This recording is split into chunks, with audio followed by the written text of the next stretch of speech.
everyone. I welcome you with a great pleasure to another wonderful episode of The Ambassadors on Dove Television. And it's good to be back here, and I'm happy that you are watching us wherever you are. This is the program that is positioned to educate you on the area of politics and governance as related to their country, Nigeria. And I know that so many of you who are watching us outside Nigeria, you are also very passionate about what is happening in Nigeria, because we all look forward to seeing Nigeria become the giant it has preferred to be, and we don't want that giant to remain flat on the floor. We want that giant to rise and take responsibility for the world, and especially for Africa, because we have everything it takes to be whom the Lord has created us to be. We have everything. The Lord has so much blessed Nigeria that we should have no excuse, to have been the greatest of all.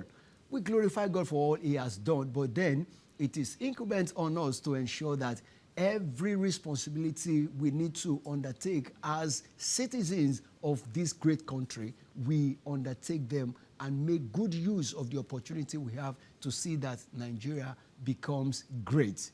My name is Mike Adekunle. On the program today, we want to be looking at what has happened, what we need to learn from what has happened. We are talking about the 2023 general election. The presidential election came up on the 25th of February, and that of State House of Assembly and the governorship came up on the 18th of March. So all this has happened, and so many things has happened after those two dates I mentioned, and a lot are still happening even as we speak. But then we want to make sense of all these happenings and what we need to learn from all the happenings as regarding the election.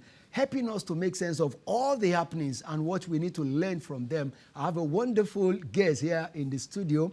He is a human rights activist, a constitutional lawyer, and the national coordinator for Voters Awareness Initiative. I have with me Barrister Wale Ogunade, who is also a pastor in Redeemed Christian Church of God. Good to have you with us, Daddy. Thank you for inviting me. Yeah, we appreciate you for all you've been doing and all that the Lord has been using you for, especially in Nigeria and as regarding our politics and especially the election. Now, no one could have seen it all if not you, because yes, I know you observe election across Nigeria, and a lot would have been seen by you. But then, tell us, how was the general election, starting from the presidential? How was it?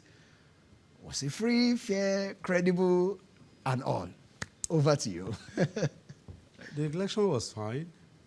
The election was free. The election was credible. You don't expect an election in a country like Nigeria not to have hiccups, that the little that we have in some places. Haba, I've witnessed elections in Ghana, we've witnessed elections in Liberia, India, a big democracy, not to talk of United States of America.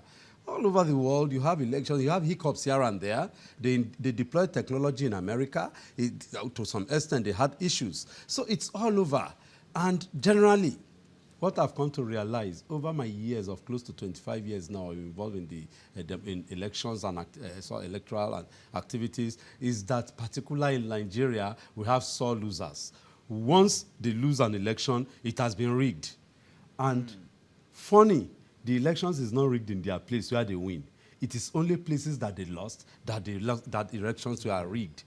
We must imbibe the spirit of sportsmanship whenever you partake in an election.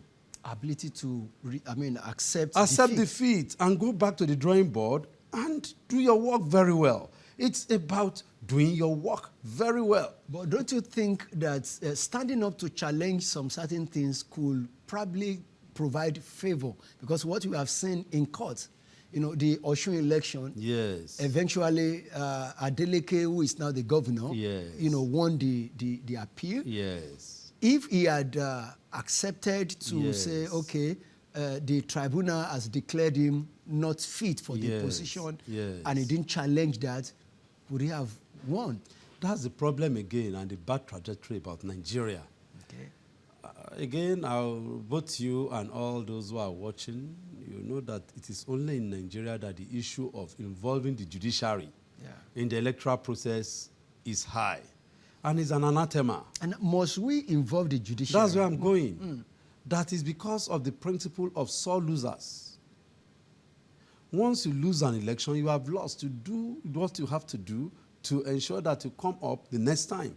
Not that sometimes some people know that they lose, but they will now want to use the judiciary, and of course, seeing how they can buy justice or turning the wheel of the clock round. And it's unfortunate that what the people have done, the judiciary, they now use the judiciary to undo it. That's no more democracy. It's now a government of the people, by the judiciary, for the people. And whereas the schoolboy defines democracy as government of the people, by the people, and for the people.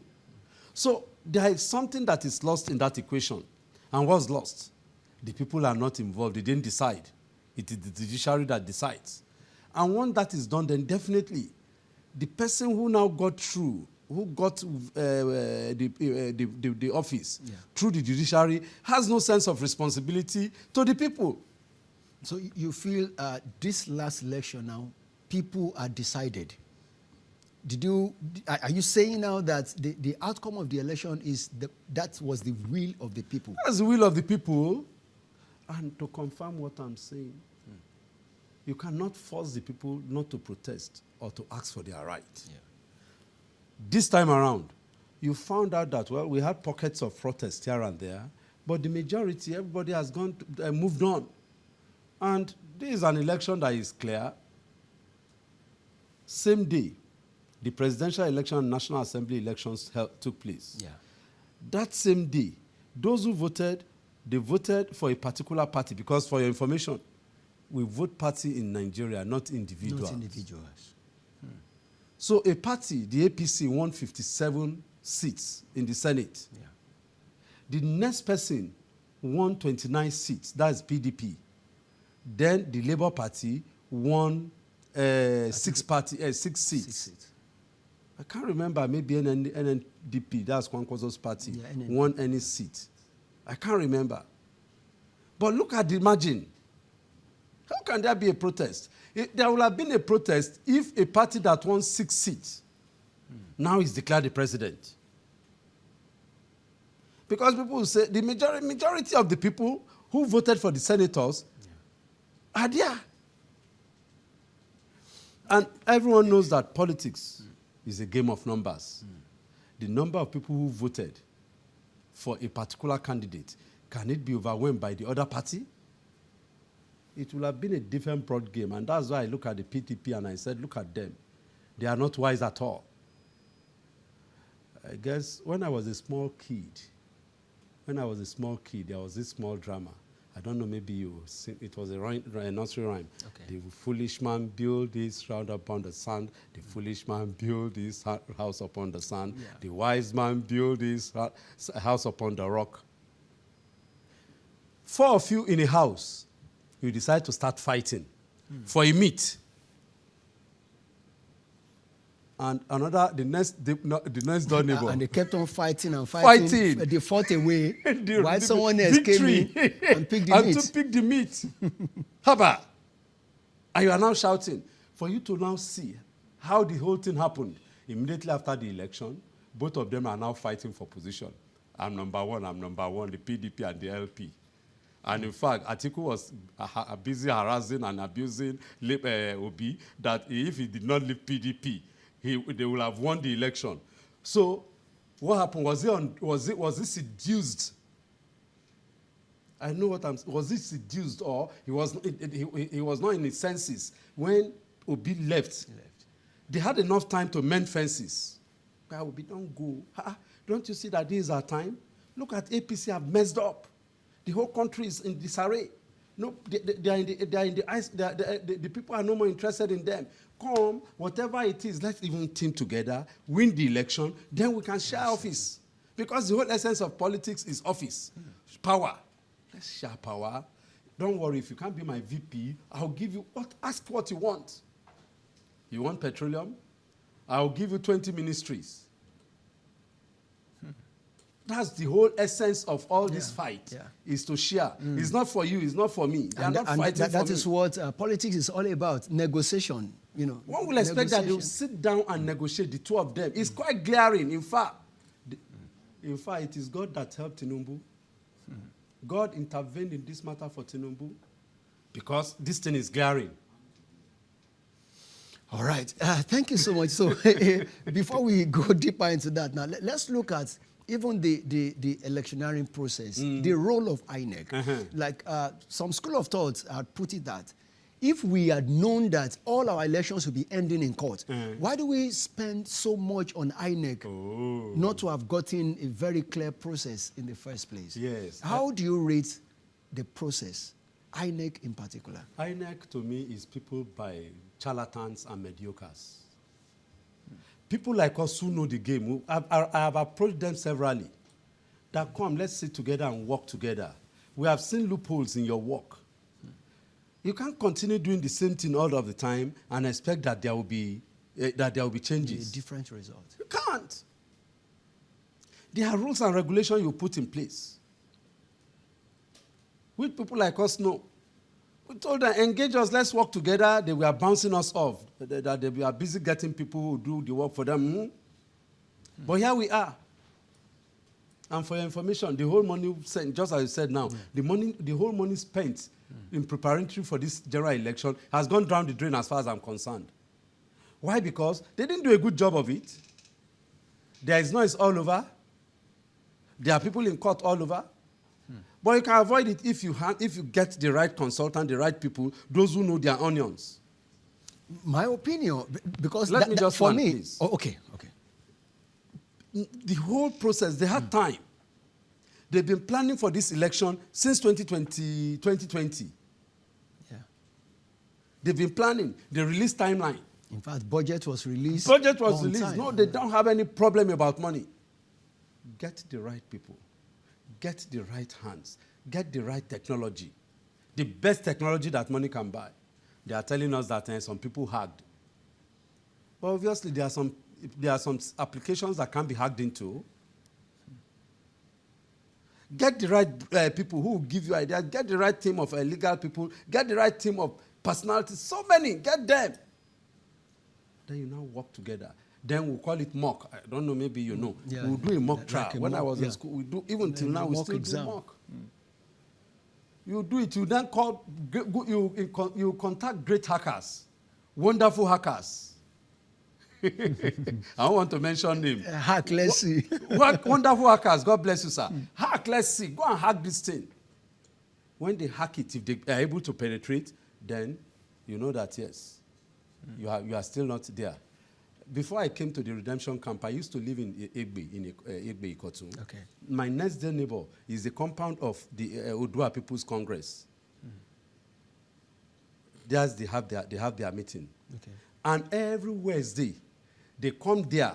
They come with traditional medicine. And of course, they have a place in the compound that if you say you bring a medicine, that of course that gun cannot penetrate, they will go there. They will start, of course, they will use the fowl to test the efficacy of the charm. So if they use it on the fowl, if it does not if the fowl does not penetrate, and of course the thing are falling down, they know this Baba, they buy it. The same thing, I actually have gotten in touch with top-notch hackers. Hack our system, let's see you. Then if they are not able to hack, then you are good to go. Don't let me... I say there are people like us that they should consult for us to have a seamless election. Not this one now that the election, everybody is shouting, they are crying, people are not happy. Because like I wanted to say, it shows clearly how credible the process was. Because out of all the states right now... As I'm talking to you now, Adamawa is on the balance. So many states are in court. So many states are in court. That shows the flaws, you know. But then, for us, let's now look at this. I always consider... Maybe, sorry, sir. Okay. It just came to my mind. You see, I'm sure the next government will look at it that if we give you money to do something, you don't do it very well, you'll be penalized for it. All the money that we give you, you pay it back with interest. And people will sit tight. Can that happen in Nigeria? Why won't it happen? It's law. Who is going to initiate that? That's what I'm saying. We initiate it. Because it pains me to the marrow. These are taxpayers' money. Yeah. These are money that can be used. Okay, it has gone down the drain. If they use that money to build this type of of these properties that I see, people will not be struggling for houses. I don't know. If you go to New York, this is what you see abandoning the streets of New York and other developed countries of the world. They are not in Nigeria. Is it? I'm just trying to. I'm just trying to. Is it a crime that we have? I'm just trying to stammer. Is it forbidden for Nigeria to have this type of structure dotted all over? Even Abuja, that is a modern city, you find this building are very few. Anywhere you see something like this, probably they're still under construction or abandoned. Abandoned. That money that went through the drain will put up these 2 or 3 of these structures. Not to talk of education, which to me is the best. Yeah. I'm sitting down here because I'm educated. Years ago, I wasn't educated this level. And education has turned my life around. And you can imagine if people have access to education will turn people around, and they will bring Nigeria will be the best country in this world. But among us now, some of my colleagues, they are just jobless, they are useless.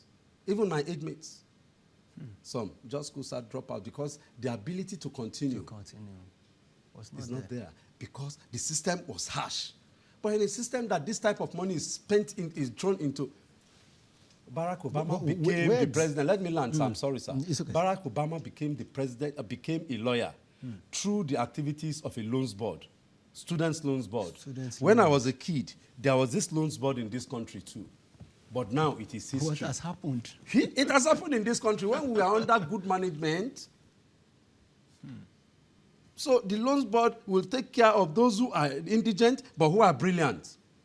Then they will send them to school. There are so many brilliant brains roaming about the street, useless. And the Yoruba will say they didn't get Ogo to use. That Ogo is buried even before they are dead. Their Ogo is buried. The glory is buried. Oh, it's glory, sir. I don't know. I don't know. You know, when young people like us, when we listen to you, you kind of get us angry, or kind of provoke something. That's why I thought you people will be provoked, you'll be angry, going out and vote. Yet, how many people voted? This is in fact, you know that day I told you that elections are not on social media. Yeah, you said it. INEC does not count prayer points. Yeah, where are the votes? How many people voted? Less than 30%. I was thinking that you have close to 70% of voters. All this noise that you are shouting they are here is still social media noise. The youth did not vote. And if you don't look at it now, 7 years before you know anything again, 2027. And I pray that you people get yourself together. Election is what makes Nigeria the world. Ghana, they were in our shoes before, but they got it right politically. Here we are now. People struggle. Nigerians struggle to go to Ghana for several things: education, trade, employment. In the years of industries, Ghana must go. Dunlop and other industries. If you know Ikeja or Bakran, that's the Ikeja Industrial Estate. They have all moved to Ghana. Sit down there. Don't be involved. Be doing social media and be abusing yourself on social media. When it comes to election, then I need to count your abuses. All right. Thank you, sir. Then, you are a pastor, and as an election observer, what's your assessment on the turnout of Christians in this election? What I saw was hate. That Muslim ticket. Some people came out voting out of hatred and malice. And some people even did not come. And those who did not come are in the majority. That's why we have the poor outing in terms of voters. And you know what? Not coming out encourages those who don't want to win to win. To eventually win. All the noise, all the anger on social media or between you and me We are busy angry to each other that Muslim ticket cannot see the light of the day. Our Christians. And one will expect, and that's why again I'm angry against the church. You know, here I said it, that the church did not get it right. And it has come to be. The church should mobilize its members, education, serious advocacy. I told you the other faiths were busy.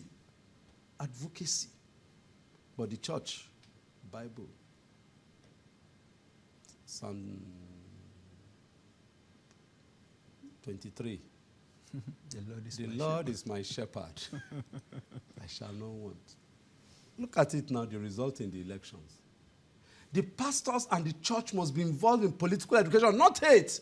I listen to some pastors on the before, during, and immediately before. That's hate. You educate your people, go and vote. You must ensure you vote. Have you registered? Most of the youths, they don't have PVC. There's a window. I told election is a process. It's not an event. Yeah. You don't pick your voter's card, or you just come out and say you want to vote on election day, even this time. Know that I was on video on television. I was in the television station doing the election activity. Yes, I saw. But my people, because my group was one of those groups that was that were involved in the election observation. So one of them reported that one person come and met him and said that where will they vote? That he does not know where to vote. That day, on the day of election. Because there is no education. And I asked him, he can't be a Muslim. He said, that's true, sir. He said he's a Christian. The Muslims know where to vote. But don't they you have think been educated. That should be a major responsibility from INEC. Did they do their job well in that regard, educating the voters? That not only INEC. The church itself has failed. INEC has failed. National Orientation Agency. I'm sure you know there's a group called that. Where are they? That one, they are slumbering. You know our God does not slumber. But these ones, we have woken them. Wake up now. The elections are coming. Did you hear him talk during the elections? Not. They didn't do anything. And yet, they've been busy collecting salaries. There will be a lot of things that will be looked into. They can't continue like this.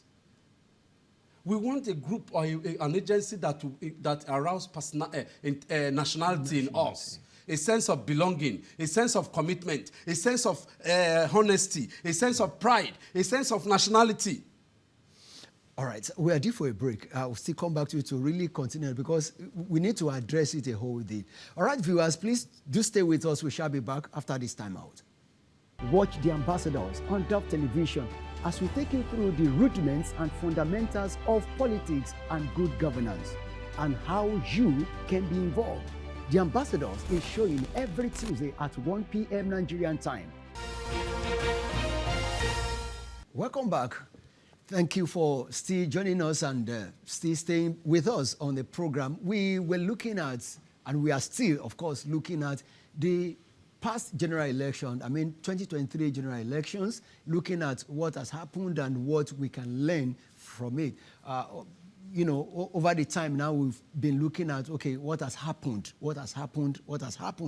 And Barrister Wale Ogunade here, who is a national coordinator of Voters Awareness Initiative and also a constitutional lawyer, a human rights activist, is still here with us, doing justice to the theme. But then, sir, before we went on the break, we were looking at where church has failed.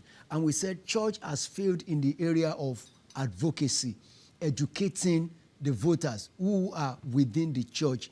What more do you expect the church to do going forward? Next time, church should identify candidates that are God-fearing and that are sellable. Note those two. Yeah. God-fearing, because some of them are pretenders. They always want to use the church as a platform to seek political power.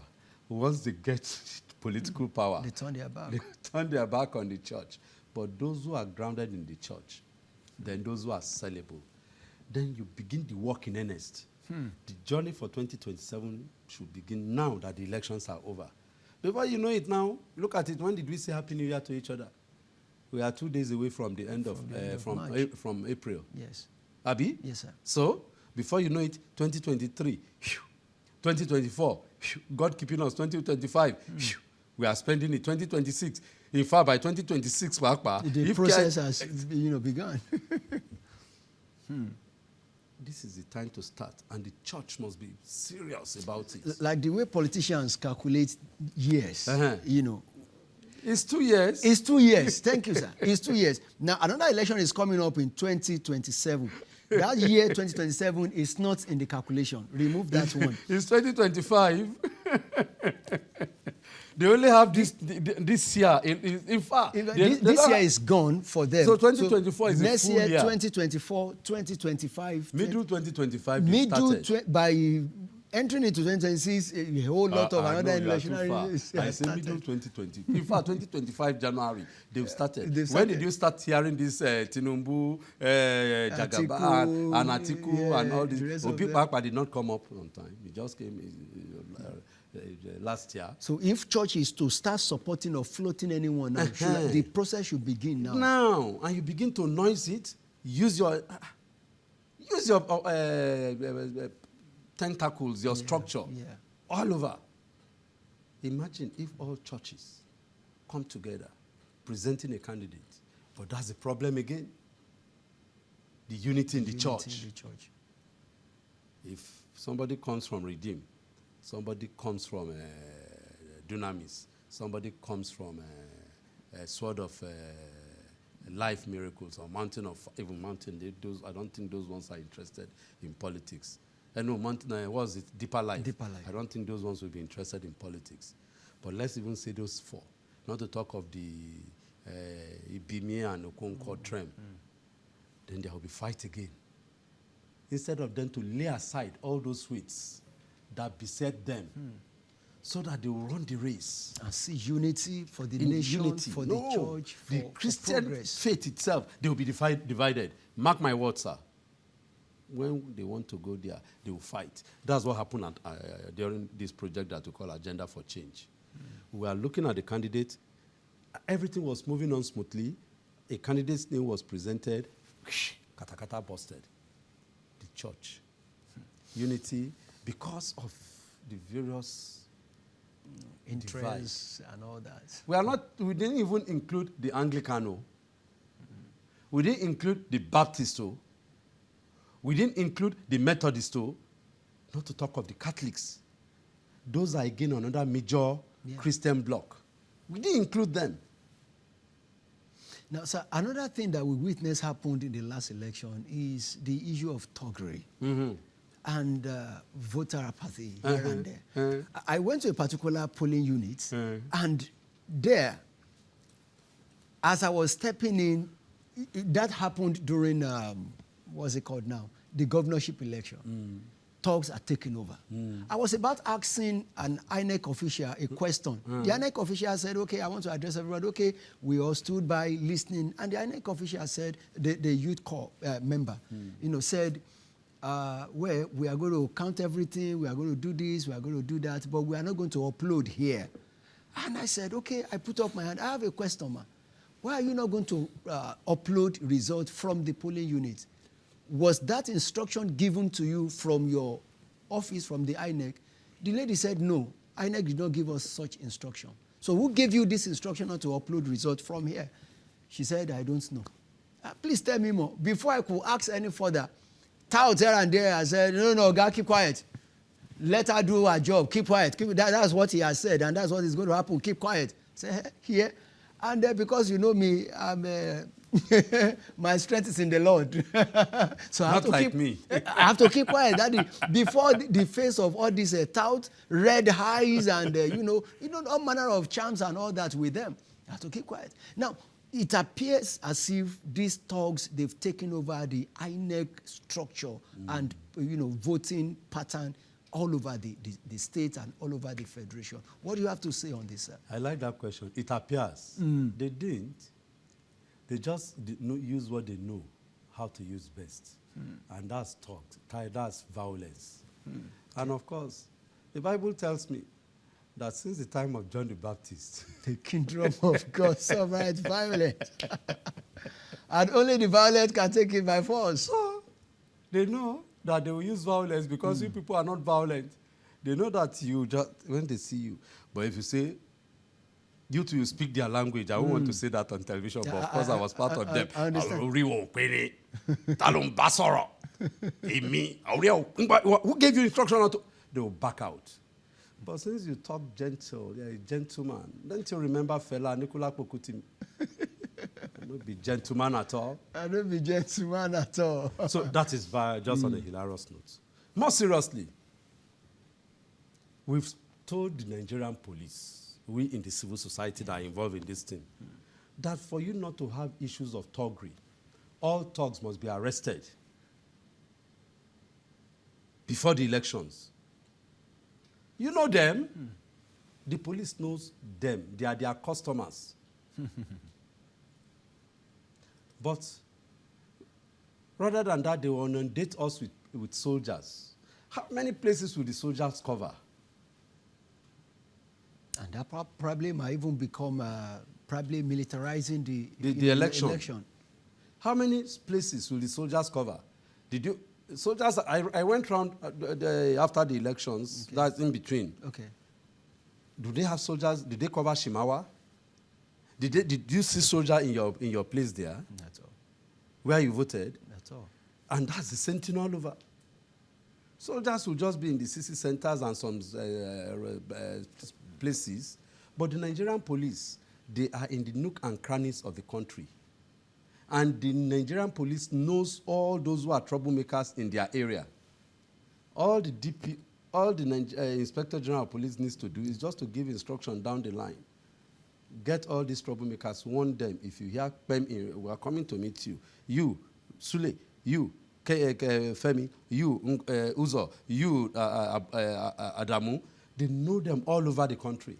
You, Enong, in the various places. Tell your boys, I don't want to hear Pem. You are talking of the Niger Delta now. You will tell me that the Nigerian police does not know Atake Tom or Asari Tokubo. The same thing all over. So all they need to do, tell your people, we don't want to hear, if we hear Pem, we are coming for you. They will tell them, make una no do any wahala, I don't want wahala for myself. But since there are no such instructions, then everyone will be let loose. And for information, do you think that they don't have thugs in America or in Britain? Don't they have bad boys there? But when the elections are coming, I've studied it. I've been involved. Election, if they will go round all those black spots, okay, warning those troublemakers all over. They can't even come because the institutions there are strong. There are cameras that will pick you, and the system will pick you if you come out to. What will you do? In fact, it's not like Nigeria anyway, that they will be queuing. Do you see them queuing? People will vote either in their houses or they will go to a point not on a day, on a specialized day now.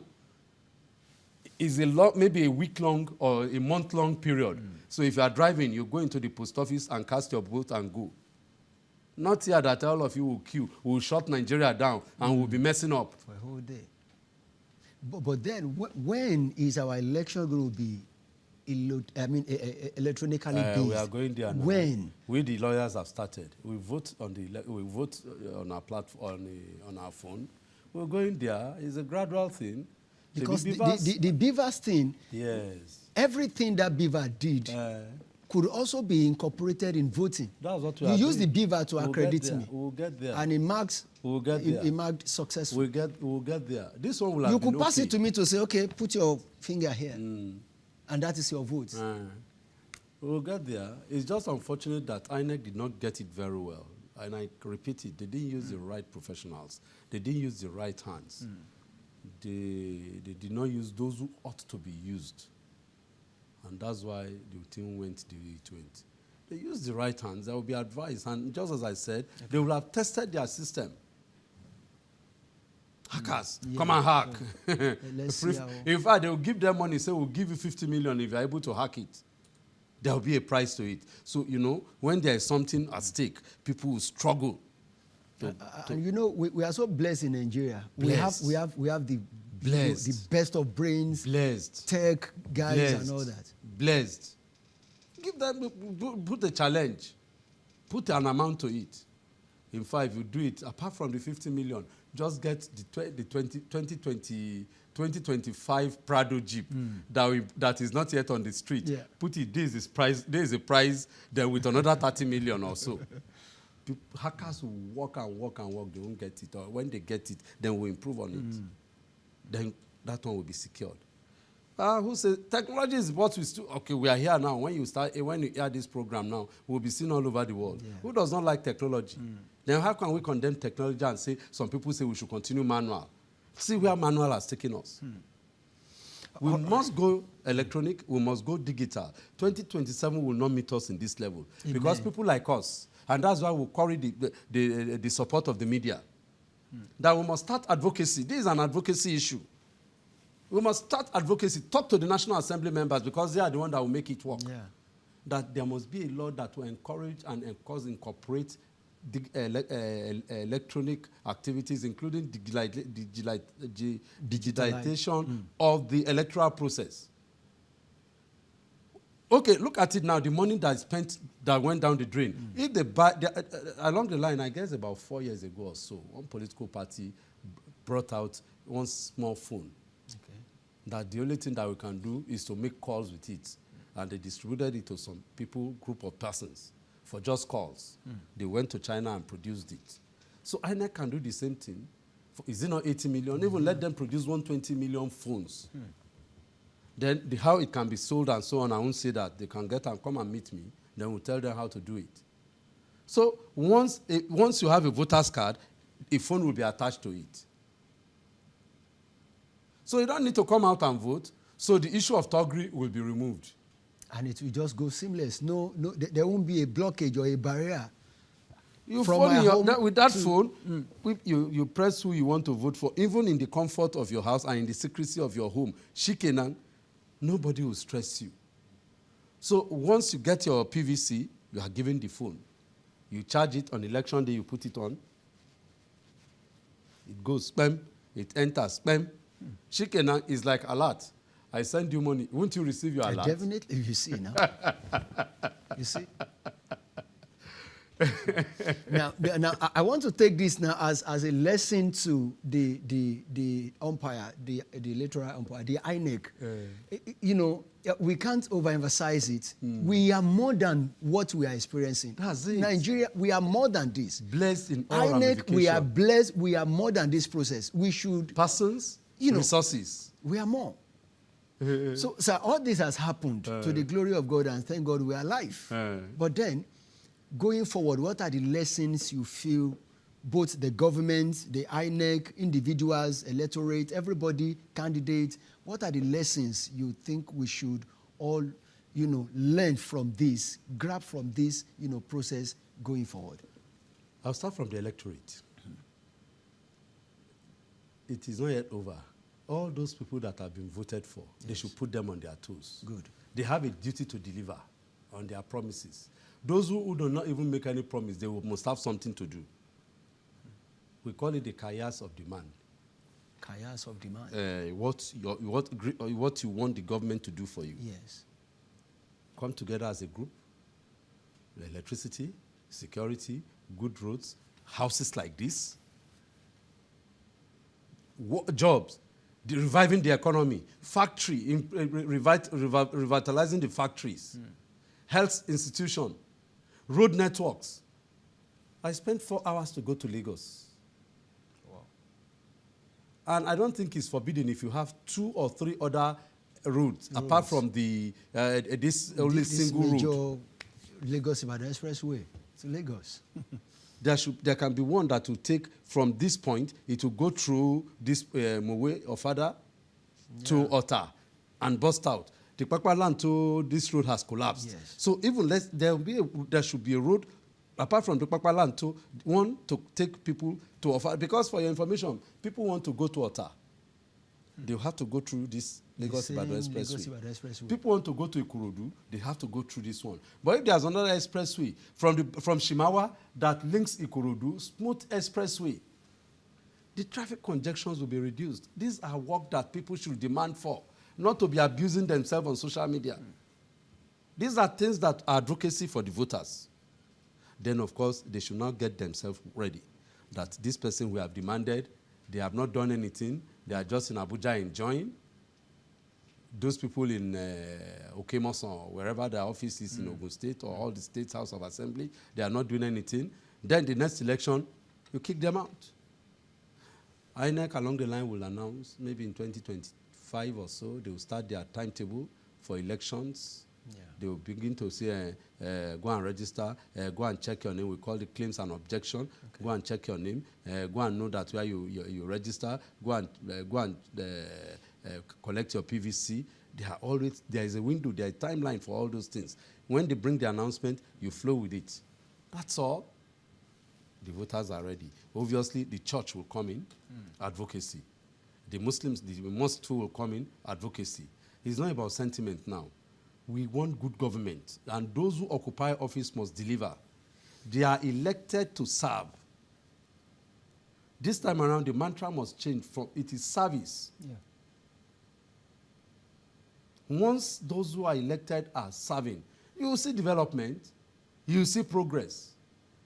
Because the Bible tells me, when the righteous are in authority, the people rejoice. So, that's on the part of the church and even the mosque. Then on the part of INEC, in the next 1 week or 2 weeks, now we too will turn our report as observers to the election. Okay. That is mandatory. We'll turn our report. Let them study all reports made by all of us.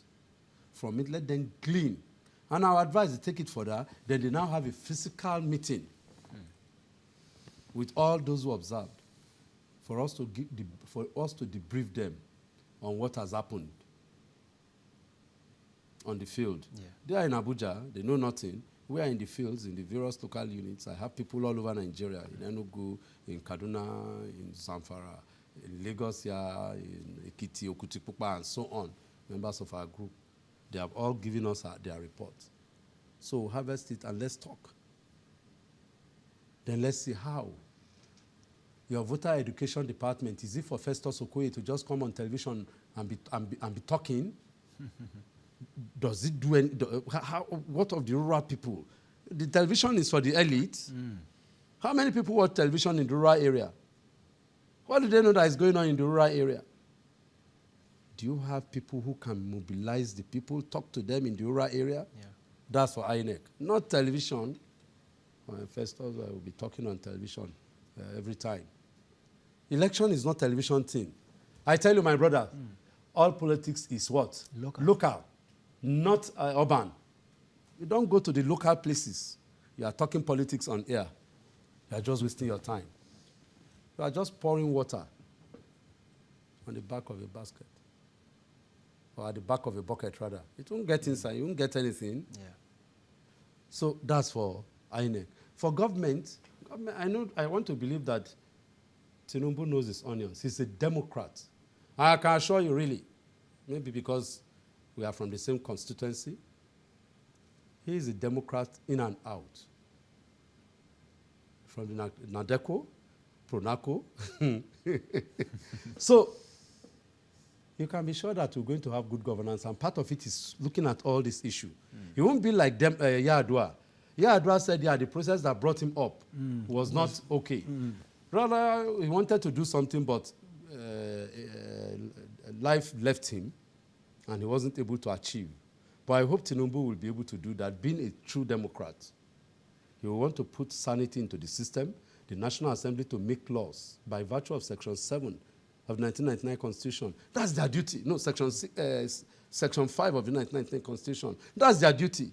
Make laws for the good governance of this country. Yes. So once they make laws, part of the law is to how to sanitize the system, how to ensure that INEC works, how to ensure that the national orientation works, how to ensure that the Nigerian police works, and everything works.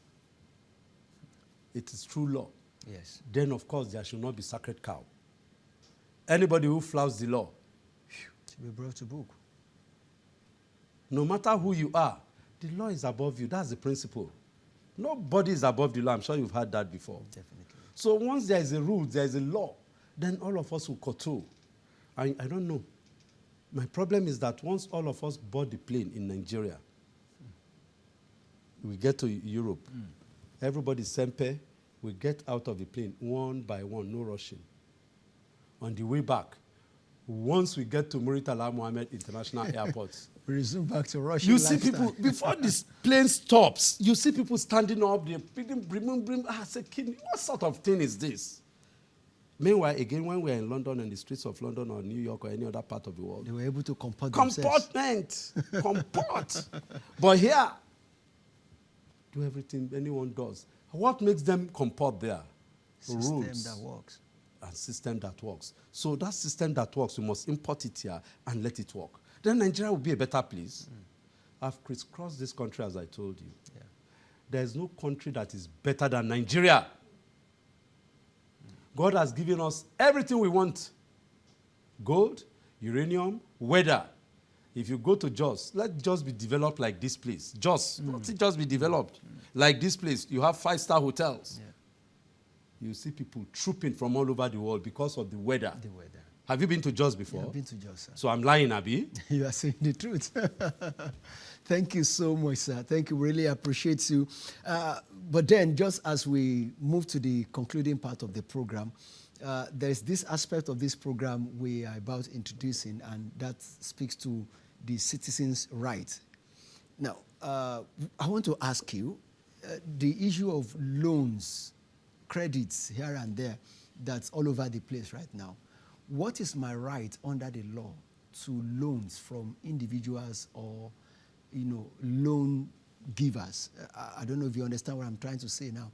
There are some fintechs that borrow people money, pay back in some times and all that.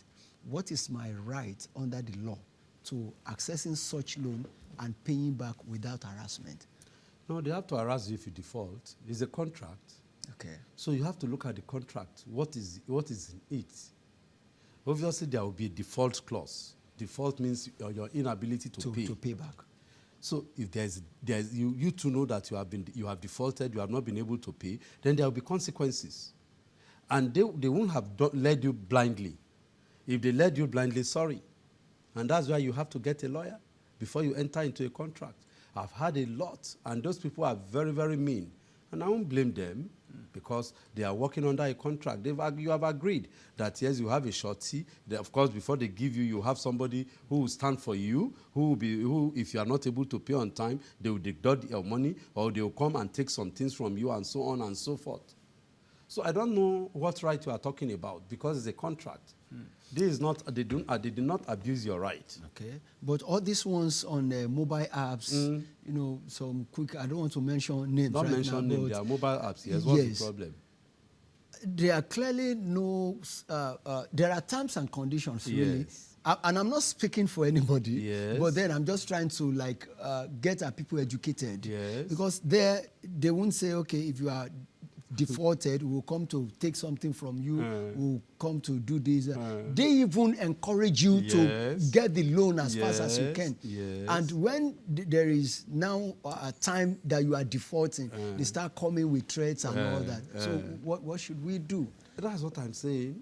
When they were giving you comment, why didn't you ask them what's in there? What's the penalty? If I'm not able to pay, what is there? It's a simple questions you ask. There are simple questions you ask them, and they will tell you. You say no. Before we go on, let's put it in black and white. Let's put it down in writing. It's a contract. You don't know. Then they gave you money, and it's now time. Are they Father Christmas?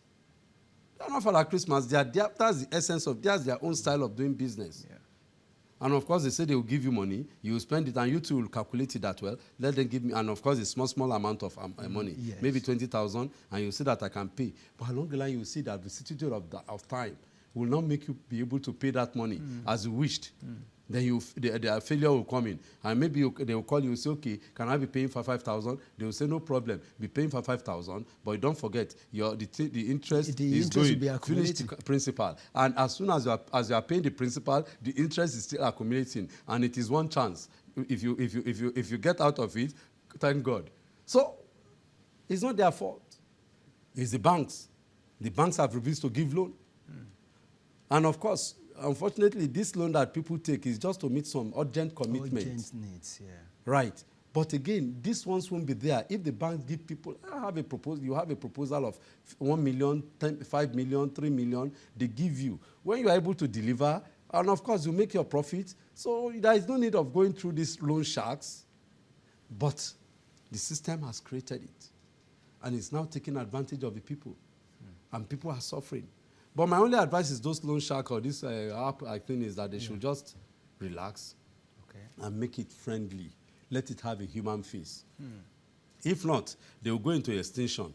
That's my advice, because if you make it too hard, like me, I won't advise anybody to go there.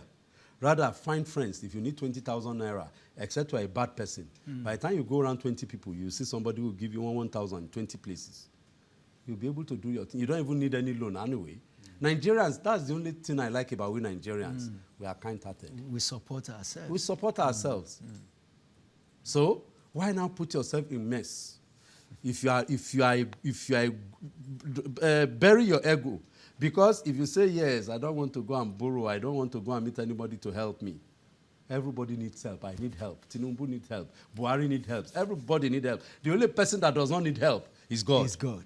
Everybody needs help. I need help also. And thank you for coming through for me, helping out in this program today. Barrister Wale Ogunade, we really appreciate you, a constitutional lawyer, human rights activist, and national coordinator of Voters Awareness Initiative. We appreciate you, sir. Thank you for your time with us. To God be the God glory. bless you, sir. And to all of our viewers, we really appreciate you for being part of the program today. God bless you. Thank you so much. All that has been said have been lessons and happenings as regarding the past, elections, the 2023 general elections. Please pick that which is good for you in the program, and let us run with it, all for the good of our dear country, Nigeria. My name is Mike Adekunle. Till I come your way again next time, please keep being good citizen of Nigeria. Bye-bye.